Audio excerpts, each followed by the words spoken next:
Hello friends, welcome to Indian study पर आपका स्वागत है।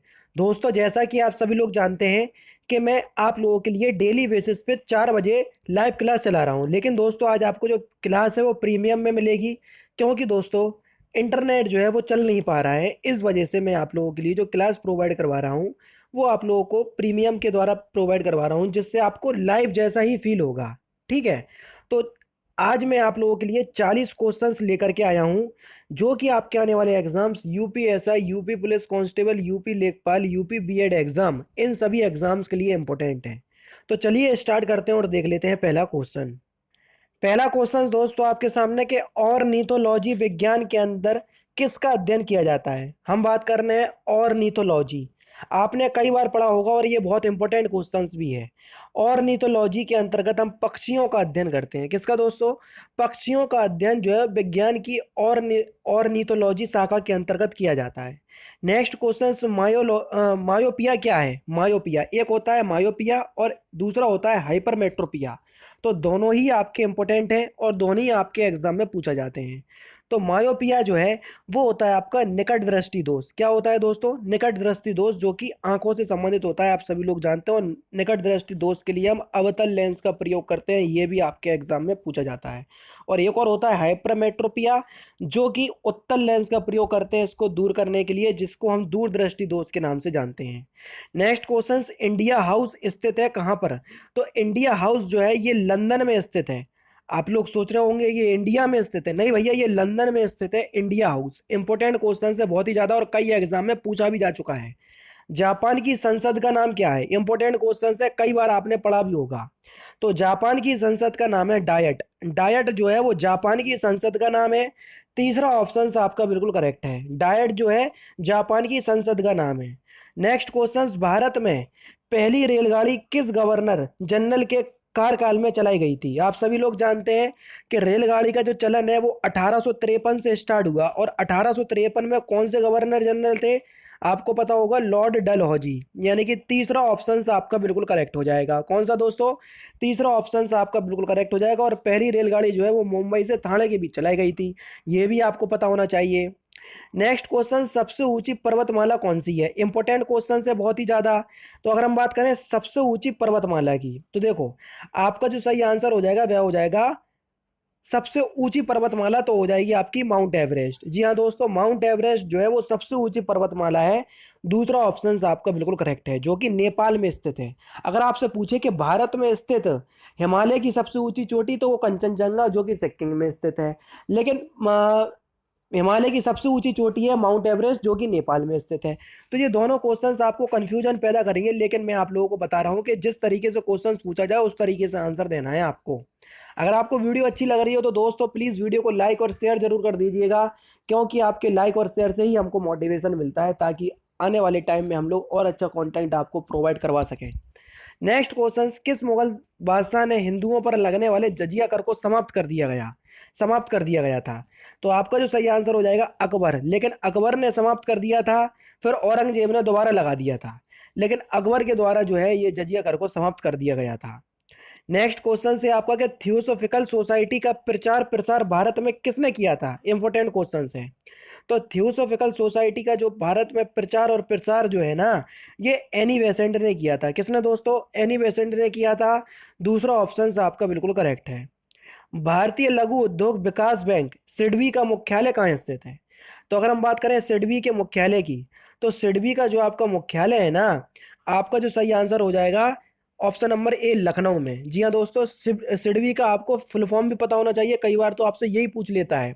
तो सिडबी का फुल फॉर्म होता है small industries development bank of India. ठीक है। और इसकी स्थापना अप्रैल 1990 में की गई थी, ये भी आपको पता होना चाहिए। जो क्वेश्चंस मैं आपको बता रहा हूँ यही आपके एग्जाम में पूछे जाते हैं। ठीक है ना। नेक्स्ट क्वेश्चन है आपका, कि भारत में अंतर्राष्ट्रीय महत्व का मुक्त व्यापार बंदरगाह कौन सा है? जल्दी बताइए। तो आपका जो सही आंसर हो जाएगा वह हो जाएगा आपका कांडला। यानी कि इस क्वेश्चन का तीसरा ऑप्शन आपका बिल्कुल करेक्ट है। और कांडला कहाँ पर स्थित है ये बंदरगाह? ये गुजरात में है, ये भी पता होना चाहिए। दूध की शुद्धता की माप किस यंत्र से की जाती है? तो दूध की शुद्धता की जो माप है ना, ये लैक्टोमीटर से की जाती है। एग्जामिनर को अगर यहाँ से कुछ क्वेश्चंस कठिन बनाना होता है तो ये पूछ लेता है कि लैक्टोमीटर काय का बना होता है। तो लैक्टोमीटर जो है ना, ये तांबे का बना होता है, तो ये भी आपको पता होना चाहिए। बैरोमीटर आपको पता होना चाहिए, क्या? वायुमंडलीय दाब। हाइग्रोमीटर क्या करता है? हाइग्रोमीटर हाइग्रोमीटर जो है वो वायुमंडलीय आर्द्रता को मापता है, जबकि टेकोमीटर वायुयान की गति को मापता है। तो ये भी पता होना चाहिए, मैंने बता दिए। कौन सा ग्रह चमकदार है? जल्दी बता दो। सबसे चमकीला ग्रह, सांझ का तारा, भोज भोर का तारा, पृथ्वी की जुड़वा बहन। इन सभी के एक ही आंसर होंगे, कौन से? शुक्र ग्रह। समझ रहे? नेक्स्ट क्वेश्चंस की तरफ चलते हैं। राज्यसभा का सभापति कौन होता है? इंपॉर्टेंट क्वेश्चंस है, क्योंकि राज्यसभा का जो सभापति होता है वो होता है उपराष्ट्रपति, और उपराष्ट्रपति को जो पेमेंट मिलती है वो राज्यसभा के सभापति के रूप में कार्य करने के लिए ही मिलती है। तो तीसरा ऑप्शन आपका बिल्कुल करेक्ट होगा। Next questions. भारत विभाजन के लिए 3 जून 1947 की योजना को क्या कहते हैं? पता होना चाहिए, बहुत इंपॉर्टेंट योजना है। इसको कहते हैं माउंटबेटन योजना। क्या? भारत विभाजन के लिए 3 जून 1947 में जो योजना शुरू की गई थी उसको कहते हैं माउंटबेटन योजना। पहला ऑप्शन आपका बिल्कुल करेक्ट है। विधवा पुनर्विवाह पर जोर किसने दिया था? तो विधवा पुनर्विवाह पर जो जोर है ना, ये ईश्वर चंद्र विद्यासागर ने दिया था। किसने दिया था? ईश्वर चंद्र विद्यासागर, यानी कि इस क्वेश्चन का पहला ऑप्शन आपका बिल्कुल करेक्ट होगा।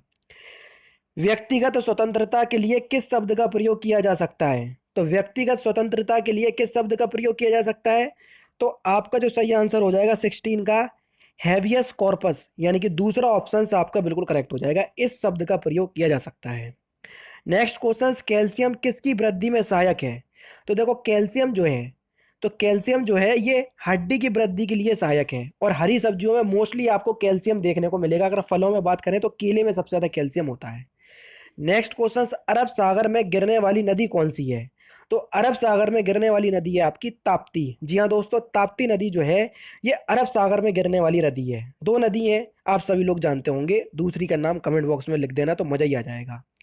निम्नलिखित में से किसकी उपस्थिति के कारण शरीर के भीतर रक्त नहीं जमता? ये बहुत इंपॉर्टेंट क्वेश्चन है। किसकी उपस्थिति के कारण शरीर के भीतर रंग नहीं जमता है? तो सॉरी, रक्त नहीं जमता। तो सही आंसर हो जाएगा आपका हेपेरिन। हेपेरिन की उपस्थिति के कारण शरीर के भीतर रक्त नहीं जमता। ठीक है। और जो रक्त है ना, ये एक प्रकार का संयोजी ऊतक है। ये भी आपके एग्जाम में पूछा जा चुका है, इसलिए मैं आपको बता रहा हूँ। नेक्स्ट क्वेश्चन से आपका कि मोहम्मद बिन तुगलक की मृत्यु के बाद दिल्ली का सुल्तान कौन बना? Important question. तो मोहम्मद बिन तुगलक की मृत्यु के बाद दिल्ली का जो सुल्तान है ना, ये फिरोज शाह तुगलक बना था। दूसरा ऑप्शन आपका बिल्कुल करेक्ट है। कौन सा? दूसरा ऑप्शन। Next question. निम्नलिखित में से कौन सा उदारवादी नेता नहीं था? निम्नलिखित में से कौन सा उदारवादी नेता नहीं था? तो बाल गंगाधर तिलक जो है ये उदारवादी नेता नहीं थे, यानी कि इस क्वेश्चन का चौथा ऑप्शन आपका बिल्कुल करेक्ट हो जाएगा। Next question. भगवान बुद्ध ने अपना उपदेश धर्म चक्र प्रवर्तन कहाँ दिया था? तो आपका जो सही आंसर हो जाएगा वह हो जाएगा आपका सारनाथ में। कहाँ पर दोस्तों? सारनाथ में। पहला चौथा ऑप्शन आपका बिल्कुल करेक्ट है। शेरशाह की कब्र कहाँ पर स्थित है? तो शेरशाह की जो कब्र है ना, या मकबरा, ये सासाराम बिहार में स्थित है।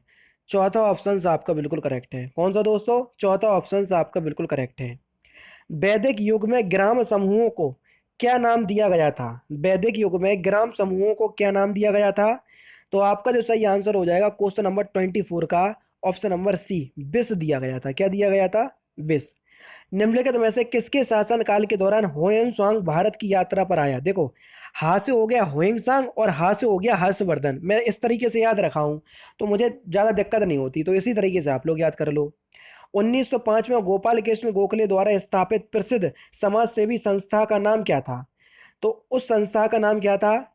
Servant of India society. चौथा ऑप्शन आपका बिल्कुल करेक्ट है। कांग्रेस की प्रथम महिला अध्यक्ष कौन थी? Important question. तो कांग्रेस की प्रथम महिला अध्यक्ष थी एनी बेसेंट। पहला ऑप्शन आपका बिल्कुल करेक्ट है। एलिसा परीक्षण क्या ज्ञात करने के लिए किया जाता है, या किस बीमारी के टेस्ट के लिए किया जाता है? तो एलिसा परीक्षण जो है ना, ये एड्स के लिए किया जाता है। एड्स का फुल फॉर्म भी आपको पता होना चाहिए, एक्वायर्ड इम्यूनोडेफिशिएंसी सिंड्रोम। और एड्स दिवस जो है वो 1 दिसंबर को मनाते हैं, और इस बार के एड्स दिवस की थीम थी कम्युनिटीज मेक डिफरेंस। ये भी आपको पता होना चाहिए क्योंकि इंपॉर्टेंट है, करंट का क्वेश्चन बनेगा। समझ रहे? Next question. दिन और रात बनने का कारण क्या है, यानी कि दिन और रात होते हैं वो किस कारण होते हैं। तो दिन और रात जो है ना वो पृथ्वी का अपनी दूरी पर घूमने के कारण होते हैं। पहला ऑप्शन आपका बिल्कुल करेक्ट हो जाएगा। कौन सा? पहला ऑप्शन बिल्कुल करेक्ट हो जाएगा। रडार यंत्र किस काम में आता है? जल्दी बताइए, रडार यंत्र किस काम में आता है? और फुल फॉर्म अगर आप बता दोगे कमेंट में तो मजा ही आ जाएगा। तो रडार किस यंत्र में काम आता है? तो रडार यंत्र जो है ना ये जहाजों की गति, स्थिति व दिशा मापने के लिए यूज होता है। चौथा ऑप्शन करेक्ट है। संसार का अधिकतम कॉफी उत्पादक देश कौन सा है? सबसे ज्यादा कॉफी कहाँ पर आपको देखने को मिलेगी? तो संसार का सबसे अधिकतम कॉफी उत्पादक देश है आपका ब्राजील। और अगर भारत में बात करें तो भारत में आपका कर्नाटक। तो दोनों क्वेश्चंस पता होना चाहिए क्योंकि एग्जाम में दोनों क्वेश्चंस पूछे जा चुके हैं।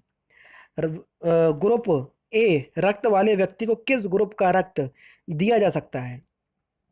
तो आपका जो सही आंसर हो जाएगा क्वेश्चन नंबर 32 का ए और ओ। क्योंकि दोस्तों ए वाला ए को तो दे सकता है और ओ वाला भी, क्योंकि ओ सर्वग्राही होता है। समझ रहे? Next question. नेक्स्ट, ओ जो है वो सर्वदाता होता है, सॉरी सर्वग्राही तो ए भी होता है। समझ रहे? यानी कि सर्वदाता सबको दे सकता है वो, लेकिन ए भी जो है वो क्या होता है वो सर्वग्राही होता है। ए भी सर्वग्राही होता है, यानी कि ए जो है, ए भी जो है वो सबसे ग्रहण कर सकता है, लेकिन ओ जो है वो सबको दे सकता है। समझ रहे हैं? सर्वदाता सर्वग्राही में भी आपको पता होना चाहिए। भारतीय रिजर्व बैंक की स्थापना कब हुई थी? तो भारतीय रिजर्व बैंक की स्थापना की अगर बात करें तो 1935 में हुई थी, जबकि इसका राष्ट्रीयकरण 1949 में हुआ था। तो दोनों क्वेश्चंस आपको पता होना चाहिए। ठीक है। और प्रेजेंट टाइम में आरबीआई के जो गवर्नर हैं वो हैं आपके शक्तिकांत दास, ये भी आपको पता होना चाहिए। घासीराम कोतवाल पुस्तक के लेखक कौन है? तो घासीराम कोतवाल पुस्तक के जो आपके लेखक हो जाएंगे वह हो जाएंगे विजय तेंदुलकर। कौन? विजय तेंदुलकर। तीसरा ऑप्शन आपका बिल्कुल करेक्ट हो जाएगा। नेक्स्ट क्वेश्चन की तरफ चलते हैं। भारत के आर्थिक विकास की मूल समस्याओं में निम्नलिखित में से कौन एक कारक उत्तरदायी नहीं है? तो आपका सही आंसर हो जाएगा ऑप्शन नंबर डी, मृत्यु दर कम होना। चौथा ऑप्शन करेक्ट है। पृथ्वीराज चौहान की जीवनी और कार्यों पर आधारित पृथ्वीराज रासो की रचना किसने की थी? ये इंपॉर्टेंट क्वेश्चन है और कई बार आपके एग्जाम में पूछा जा चुका है। तो सही आंसर हो जाएगा चंद्रवरदाई। नेक्स्ट क्वेश्चन, किस गुरु ने खालसा पंथ की स्थापना की थी? तो खालसा पंथ की स्थापना जो है ना ये गुरु गोविंद सिंह ने की थी। यानी कि इस क्वेश्चन का दूसरा ऑप्शन करेक्ट है। अकबर और हेमू के बीच पानीपत का द्वितीय युद्ध कब लड़ा गया? पर इंपॉर्टेंट क्वेश्चन है। तो कब लड़ा गया था अकबर और हेमू के बीच पानीपत का द्वितीय युद्ध? तो सही आंसर आपका क्या हो जाएगा? ऑप्शन नंबर बी, 1556 में, जिसमें अकबर की विजय हुई थी। स्वतंत्रता स्वतंत्र भारत का प्रथम गवर्नर जनरल कौन था? इंपॉर्टेंट क्वेश्चंस भारत का पूछ रहा है, ये बात ध्यान रखना। तो सही आंसर हो जाएगा कौन सा? स्वतंत्र भारत का प्रथम गवर्नर जनरल तो लॉर्ड माउंटबेटन होगा। ठीक है। और अगर यहां पर ये क्वेश्चंस पूछा जाता है कि स्वतंत्र भारत का प्रथम भारतीय गवर्नर जनरल तो सी राजगोपालाचारी हो जाता। समझ रहे दोनों में क्वेश्चंस में डिफरेंस? अगर यहाँ भारतीय जुड़ा होता तो सी राजगोपालाचारी है, लेकिन अगर भारतीय नहीं जुड़ा तो तीसरा ऑप्शन आप लोग लगाओगे। ठीक है। दयानंद के बचपन का नाम क्या था? तो दयानंद के जो बचपन का नाम था वह था आपका मूल शंकर। मूल शंकर जो है ये दयानंद के बचपन का नाम था। तो दोस्तों ये थे आपके 40 इंपॉर्टेंट क्वेश्चंस। अब आप लोगों को ईमानदारी के साथ बताना है कि आपके इसमें से कितने क्वेश्चन सही निकले हैं। ठीक है। तो दोस्तों फिलहाल की वीडियो में तो सिर्फ इतना ही। अगर आपको ये वीडियो पसंद आए तो प्लीज़ दोस्तों वीडियो को लाइक कीजिए, शेयर कीजिए और साथ ही साथ हमारे चैनल को सब्सक्राइब करना ना भूलें, क्योंकि मैं रोजाना इसी तरह की वीडियोज़ आप लोगों के लिए लाता रहता हूँ। नमस्कार दोस्तों, जय हिंद, जय भारत।